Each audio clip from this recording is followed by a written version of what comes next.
Hi guys, welcome back to the Butterfly Effect podcast. Jack and I are officially back from holiday, and yeah, that means we are going to be talking about Expanse TellTale episode 4. And and as always, Jack and I like to kickstart with the choices, so we're going to talk about them. So the characters, Jack. Just, but we will rewind. That is the biggest takeaway from the episode, right? There were no choices, Jack. What do you make of that? Shoddy and quite cheap, if you ask me. Like this isn't going to be, if you haven't noticed, this isn't going to be a very positive review of episode 4. So if you liked episode 4, you might want to leave. Like I said, it feels cheap. That's what these games are based around. Even the fact, and I feel like this is a little bit sort of cunning, a bit mischievous on their part, but to have an episode where Drummer's on her own, it sort of fits nicely. It's like, oh, because she's on her own, that means she can't interact with anyone really, which means that the choices are going to suffer and this and that. It felt like a filler episode. I don't think episode 4 is meant to be that. I mean, of course, towards the end, the action, the stakes go up a little bit. But overall, I think where my feelings were at the start of this series to where they are now, I've got to be honest that I've lost care. I've lost care for this game. I'm sort of like, let's see what episode 5 brings, what the DLC does, but our heart's not in it anymore, mate. Yeah, we had concerns at the start that all the major choices would just be sort of like I'll pick it at the very end and then we'll get a different cutscene at the end of the game. And it almost does feel like it is kind of headed that way because, I mean, we criticised episode 3 heavily, mate. Episode 4 makes episode 3 look brilliant because at least that episode had a choice in it and there was a major death and, there was, things you did throughout the game actually affected one of the outcomes of a character's survival. So, although it was barren, there was that. This one, at the end, it gave us 6 choices, all no real relevance or meaning. I remember last episode when I laughed at whether they presented a choice. Did you find the mausoleum beautiful or scary? I laughed that was in there. That is all we got at the end of this one, mate. Did we trust Julie? Did we get past the drone? Our reaction to doors? It's really, is that what you're actually going to give me? The only positive I can really take from this episode, lad, is, I quite like the fact we heard the song again, the nice song in episode 2. Even then, a bit, but also just the fact that it's drummed up for maybe quite a nice episode 5. At least there's a bit of excitement about that. And it was nice to meet Toussaint, that was just a little bit of fresh air. But I remember the fact that there's no choices. Obviously I'm doing it on the stream and my little concept is, oh, you guys get to decide my choices. And not that, people are sat there to do those choices for me. Some of them are in there to enjoy the journey. But, we had people like S and Fleecy and Joshua, Prez, they were in there. And, yeah, they didn't get to do anything, mate. And I just felt a little bit sorry for them that they joined me for 1 hour, because it was quite a short episode. But pretty much for next to nothing, lad. Yeah, honestly, I don't know what else I can add on that, really. It's just... I know we're going to be almost retreading on certain things here, but I do feel like there are certain things where they've gone wrong now, where the exploration feels a little bit forced. Don't know if you feel the same way, but there are points now where we are just drifting through corridors. It's the thing we mentioned as well. You mentioned it to me a little bit prior, but the enthusiasm's so gone that we don't care about collecting salvage anymore. No. We both mentioned I'm hitting F on my keyboard, which has the yellow marker pop up, and I'm just going straight to the yellow marker. Episode 1 and 2 energy, mate. I was going through every corner, trying to find everything. I spent ages finding Alden's medication for him. Now I'm just get me to the end. Yeah, exactly. Also, just like I said in the last episode, again, I don't know if this is a me thing, but if people agree, let me know in the comments. But there's names that come up. Like in this one, there's a Logan Dalton, and there's an Anderson Dawes, which I do recognise. I don't know if this is because I'm not an Expanse fan, or maybe on some level I'm just not as enthusiastic about this game, so I'm not actually taking in a lot of the side plot details. It's just sort of name after name. Like when you're listening to things, you're like, is this relevant? And then you sort of, is it not? And I don't know, I just get to the point where I'm like, oh, I'm tuning out. So like there might be stuff that's going on in the background that I really don't have a clue about. I don't think there is, but it's sort of like, what's it doing for me? There's nothing that's really giving any value. For sure, like I remember like Dawes is like your old captain, basically Cox, prequel Cox, right? And Cox speaks to you about this person, I believe, in episode 1, I think. But I definitely think the game doesn't do a good enough job of holding the hand and kind of like, really making the lore like, interesting enough to keep you hooked, right? That we're kind of just literally drifting through the episodes. And yeah, like, it's just not a very pleasant experience, is it? Like, I only really sort of enjoyed the bits of the episode where we end up in the other ship and we're kind of in that little prison bit, and then we meet Tucson and we get their perspective kind of thing from like the pirates. And it was just a little nice change, but there's just loads of quarrels I have, and like one of them is like, obviously we've left our crew since like, episode like, 2 really, because like we weren't really on there ever, like episode 3, apart from one little scene at the end. That like the brothers, like they're just kind of like radical now, I guess. Khan and Virgil, we have not seen in some time. That I remember the amount of care they were putting into, say, like Khan and Virgil's backstory and finding out the mystery of them, and they've just left it at the door, and I'm wondering if it's going to even matter. And like it just almost looks like a different writer's picked it up, and the style is just completely changed. And I know that I said episode 2 afterwards they need to change the formula, but they've changed it too much in a way that I dislike, where they've really stripped the choices out. And the downfall of these games that we love so much, Jack, is that it can literally just be a movie where you click buttons if like you don't put enough care into the branching, and it just feels that way, doesn't it? I mean, how do you feel with the fact that like Khan and Virgil just aren't featuring anymore, and it just like, even if we get a grand nugget of them in episode 5, I don't think I'm going to care anymore. No, it feels such a waste, and it comes back to something I've said before about like character depth. It's almost like, as soon as they become relevant, suddenly they feature loads. I mean, I know we had a couple of interactions at the start, but like, Maya becomes incredibly relevant in the episode she dies, and it's going to be the same with Khan and Virgil. Some of these characters, they're not fleshed out enough, and I guess that does come back to the point of the runtime, which it could then lead on to the exploration time, which I do feel like was great at first. It was a bit of a novelty, but that has somewhat worn off, in my opinion. I feel like there needed to be some sort of story change, like I said before, about maybe it was episode 3 where they got captured by Roper's Bane, and you couldn't drift about and stuff, but you had to plan an escape, you had to talk to people, you had to do this and that. Because just the drifting about, you are literally drifting through the game. And like, what was this episode? It was a couple of junction boxes, pulling levers, the odd hallucination, and then you've got the Tucson bit. And literally, like, to be fair, like, we could almost wrap it up there, because the choices aren't really that significant, I'm guessing. And yeah, it's just, I don't know, it's just left a bitter taste in the mouth, really. Sure. No, completely agreed. One thing that we mentioned in the stream, I think this came from Fleecy, was that a big theme of the episode, a big part of it was like, your tank about to run out, and then it was like, oxygen starvation, that kind of thing. And that could be a really scary theme, but because it's a prequel, we knew Drummer couldn't die. So it almost felt like it had the chance to be quite a cool, like, horror, really tense scene.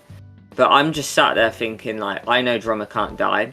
I know full well that I can leave. I can be AFK, just leave Drummer to sit there. I could go, outside, have a nice little hike, maybe buy myself an ice cream and a coffee, come back. Oh, drummer, I bet she's still going to be alive. Or we just see a game over and then it lets you restart. Just something along that is as bad as it's going to get. So yeah, I just feel like the fact that it's a prequel really, and the fact that Drummer was by herself this episode really took any form of horror and jeopardy out for me, that it just wasn't a tense scene. And when it had that whole thing about how like Ghost Maya, gives you a little pep talk, I just didn't feel the impact that I think they wanted me to feel.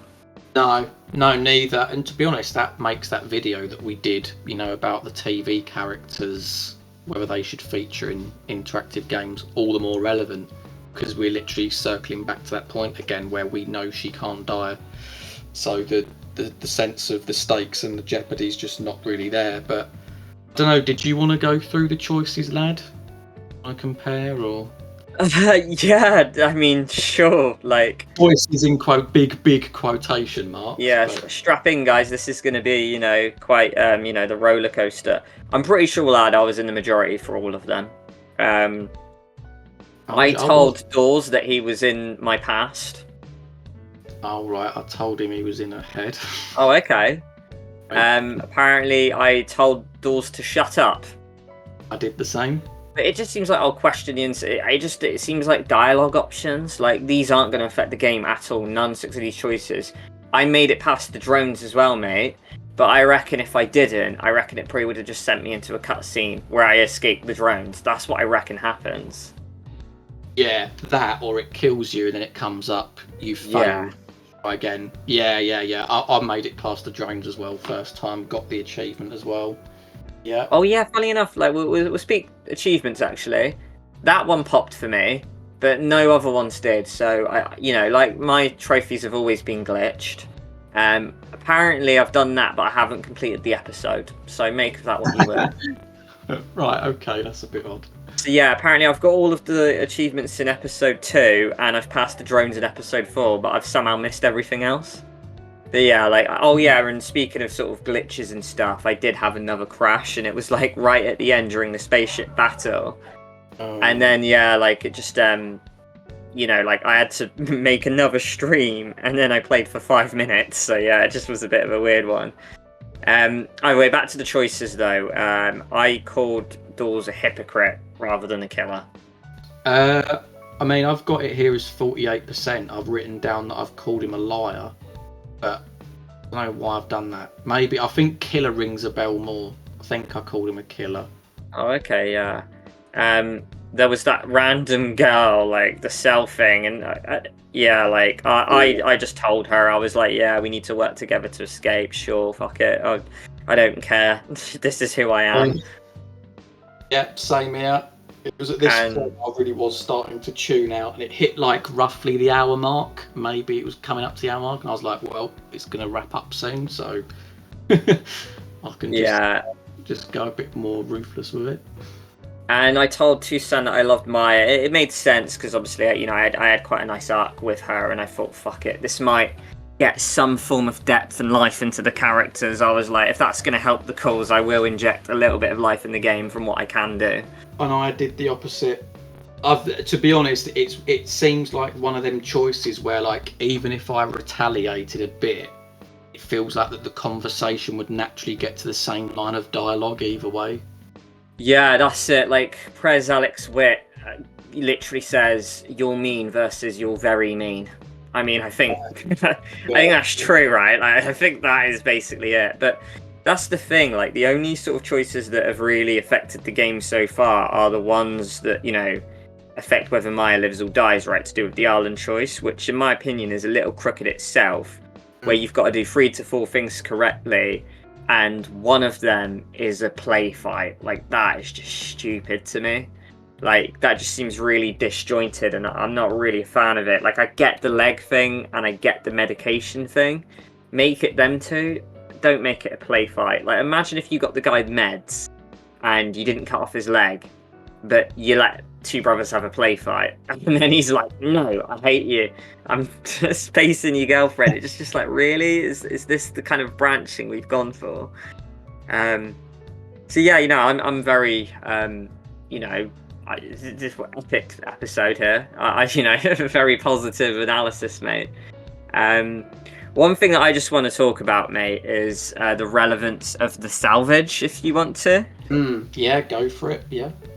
What is the relevance of the salvage? I did so well with it. I've collected so much, and I'm here questioning what on earth does it mean? Like I've scoured lots, mate, and I obviously cutting the guy's leg off. I have a whole cargo full of treasure that's just sat in the kind of like that room where near Cox, right? Mm-hmm. It just seems like we're collecting ornaments and background characters rather than actually affecting the story, which just isn't really. I don't know what we wanted, is it? No, I remember before we started this game, I remember like seeing some like videos and promos and stuff where they said, if you collect items for certain characters, that can really help them like you more and sway the plot. And it feels like a bit of a stab in the back with this whole Arlen thing. Like you can get him the meds, but he still like goes rogue and turns against you anyway. So I'm thinking that's just a flat out lie. It like from the get go with like the episode distribution, the Xbox pre-order thing, it just feels like that this has been like a little experiment that's gone a bit wrong somewhere. No, for sure. And obviously it kind of makes us a bit anxious about, like The Wolf Among Us, doesn't it? Which is a game that we really like. So hopefully it doesn't really kind of kill like the enthusiasm we have for that. But I remember in episode 1, it took me a while to complete because I was exploring, I was playing football with all the floating heads. I'm not like that anymore. I'm just floating through, trying to finish it. It's just the kind of life of the game's kind of been drained out for me a little bit, lad, and I'm trying to question. And here's a question I have for you, mate. Mm. Do you think they can salvage the game in episode 5? Nice use of the word salvage. I didn't even realise. Nice. Do I think that they can salvage it? Not back to the point where I feel like it's got a big tick from me. No. Yeah. Really. Nah, I feel like they're going to have to do an awful lot. Like, Khan and Virgil are going to have to come back in. There might be a thing where it's like pick your old crew versus your new crew. Yeah. And then within that, maybe you win. And then it's like, do you want to like forgive the brothers or like, space them? I feel, and then like I'd want relevance from all like a few of the other choices as well that come into play. Like I want my salvage to kind of have a thing. Maybe Toussaint turns on us, but we can use the salvage and like the money to kind of like buy them off so they turn a blind eye. Maybe that can happen. Maybe that's something that can benefit me for having a lot of like money and parts and stuff. Yeah. But that is just me speaking optimistically, and I know that I shouldn't think that way because. Not to sound harsh, lad, but this is TellTale. This isn't Quantic Dream or Supermassive Games we're on about, is it? Yeah, exactly. I'd love nothing more to be proved wrong in this final episode, really. And you know what? Like, I mean, I know I've like gone to town on this game or this particular episode anyway, but we'll do future playthroughs of it, and I will want to try and get a slightly more objective view on it in terms of like how sophisticated the branching is and the characters and yada yada. But it's still gonna have to do something really special, I feel. And I mean, we know that it's gonna be roughly 1 hour long, so there's a chance that it could feel very abrupt. I mean, if you've got to try and kill off multiple people, like I don't know who else can actually be killed off in this plot. I'm guessing it's going to be Khan, Ryan, and Virgil, right? So, yeah, that thing you said before about them getting killed off in like one swoop could well rear its ugly head and actually become a reality. But do you know what I mean? Like these characters that had a little bit of depth, I say a little bit of depth, in the earlier episodes, you're suddenly going to run into them again and we're going to be expected to care about them, and then they can potentially die, and it's like, well, you've been missing for 2 episodes anyway, so I don't really care. For sure, because like, I mean, the characters that can potentially die at this point, I mean, both have for me, well, mainly because like I fucking killed one myself, but like Cox and Maya, right? And like what I'd love is for like if those two were still in the game, that they could have a final say or like a weigh in on like a final choice. Yeah. And the same goes for the fact that I kept all those parts and I've got a lot of salvage. If we get to the end of the game and the salvage literally earned nothing, I'm like, well, what is the point? Collectibles? Is it like an achievement thing? Is that the only thing? So yeah, like it's recoverable, but I feel like I'm at the kind of belief that it's going to take a borderline miracle where I feel like I'm asking a lot, but because episode 3 and 4 went so south, it's painted itself in this corner where it's going to need to take a lot for me to respect the game. But like, we look at other TellTale series, mate. Our favorite one, like, you know, the classic TellTale Walking Dead, Wolf Among Us season 1.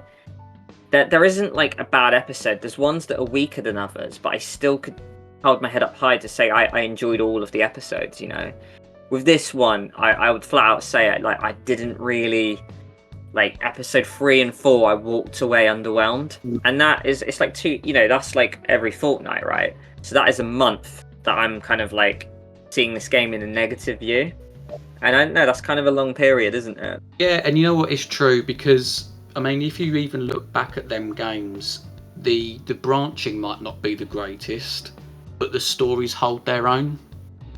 And Yeah, I'm not even finding that with this game. I don't know if it's because I'm not an Expanse fan. I don't know if it's just because, you know, there's the balance between exploration and character depth isn't there. But I'm off the track now, and to get back onto it with one episode to go, I'm not sure that will happen. Maybe, who knows, maybe the DLC episode, if that's something radically different, and it focuses on other characters, maybe that could be like a nice thing to end on. But yeah, I forgot about that one. yeah, we've got 2 more left, lad. Oh god damn it! Nah. Like the thing is, like I'm not hating the games. It's just that like we want more out of it, don't we? And one thing that I found really interesting that you spoke to me about, and I think you raised a very good point, either earlier today or yesterday when we were kind of like debriefing after you played it, was that you mentioned that like the opening trailer before episode 1, we were so hyped for this game because it was like, yeah, boom, TellTale's back. But if you look back at those trailers, a lot of the clips are plucked from episode 1 and 2, aren't they? So it's almost like I wouldn't say it's conning, but it's almost like a missell of like, oh yeah, there's all these choices, and that was all condensed into episodes 1 and 2. So we're thinking, oh, there's going to be more of that in episode 3 and 4. But episode 3 and 4 felt so barren, where, I mean, I feel like we are, you know, analytical people. This is the nature of the channel, and we have to, you know, we spend a lot of time praising games, you know. We're not just like, you know, moaning myrtles where we're just slating everything. But like, this is the bottom line fact, mate, is that we've had 2 TellTale episodes and we've had one choice, like one actual fundamental choice. Now, Walking Dead season 1, Wolf Among Us, Game of Thrones, you know, Batman, that didn't happen. Like, I almost feel like something's gone wrong, and I feel to say that like one big choice in 2 TellTale episodes, I feel like I can't shy away from it. I have to come down harshly and say that is actually shocking. Yeah, and you know what? I mean, I know you've like mentioned TellTale there, and this is the awkward thing when like gaming developers like collab with one another. We don't know how much of an influence TellTale have had on this one, because apparently it was Deck 9 that have made it. You don't know. It's also called a TellTale Series. So is it a collab thing? It's very 50-50, or is this more of a Deck 9 thing, but TellTale's name is whacked on it, and ultimately TellTale are focused on the Wolf Among Us 2? We don't really know. But whatever way you spin it, at this moment in time, you know, hopefully episode 5 brings something back. At this moment in time, it's sort of like, you know, it's just fizzling out. It is, yeah. Like, so like in hindsight, basically, we want the choices to matter. It's going to take a borderline miracle for episode 5 to, you know, like really sway our things. But even for like the fact that if episode 5 is like the best TellTale episode we've ever seen in our lives, I still feel like it's almost damaged to a point where 2 out of 4 episodes have been poor. That if I'm saying 2 out of 3 out of 5 episodes are good in the series, I still don't think that's good enough. To justify the price and kind of the time that goes into this game. So yeah, like, bit of a negative episode, this one, lad. I don't know if you've got anything more you want to add before I start wrapping things up here. No, I mean, and to be fair, because it will sound like we're absolutely beating this to shit, this game. But like, these 2 episodes previous have been poor, but even the first 2 episodes, they were okay, weren't they? They weren't. Yeah, they weren't groundbreaking, were they? They were okay. Like, and I wouldn't say anything more than that. Like, so for episode 1, I was more forgiving because I was like, it's it's the first one, this and that. The fact that it's carried on with the same length time and the same sort of issues. Yeah, one thing I'd like to know is, like, if any of you out there are big Expanse fans, if you're enjoying this, because maybe it's tailored for you guys and not us who don't know the Expanse. It might be one of those, right, where it's just not holding our hand. But still, though, I am looking at it from a game point of view, and the fact that we've had one choice in 2 episodes just screams to me that this is poor. And if episode 5 does more of the same, I will be saying that this whole game was a flop. So yeah, I mean, I feel like that is my take on it. I mean, guys, like, next week, obviously, because Jack and I had a bit of holiday schedule, which means this was delayed by a week, but next Wednesday I will finish season 1, so feel free to join in on the gameplay for that one. Hopefully there'll be choices, because if there are, the verdict is that I don't do the choices, you do. We take a vote. So if you want to, kind of play the game through me, you can. So feel free to join on that. And then join us in on the Sunday, where Jack and I will do our analysis series like we have done now. And then, yeah, you get to see our verdict of the whole conclusion of whether we enjoyed the game or not. And then we'll be doing the same for the DLC when that comes out. So stay tuned, guys. Brilliant. Well, thank you very much for joining, guys. Hopefully, hopefully, we're gonna go away, have a pint, think about what we've done. Because I'm getting my first grey hairs just talking about this, to be honest. But yeah, it is what it is, though. I quite like the fact that we talk about these games, because it's not all going to be roses, is it? There are going to be games like this, but fair play. It's TellTale at the back, and this is what the channel's about. It's about critical thinking. So thank you very much for joining, guys. I said the schedule before. Join us next week for a gameplay and analysis. We'll see you in the next one. See you later.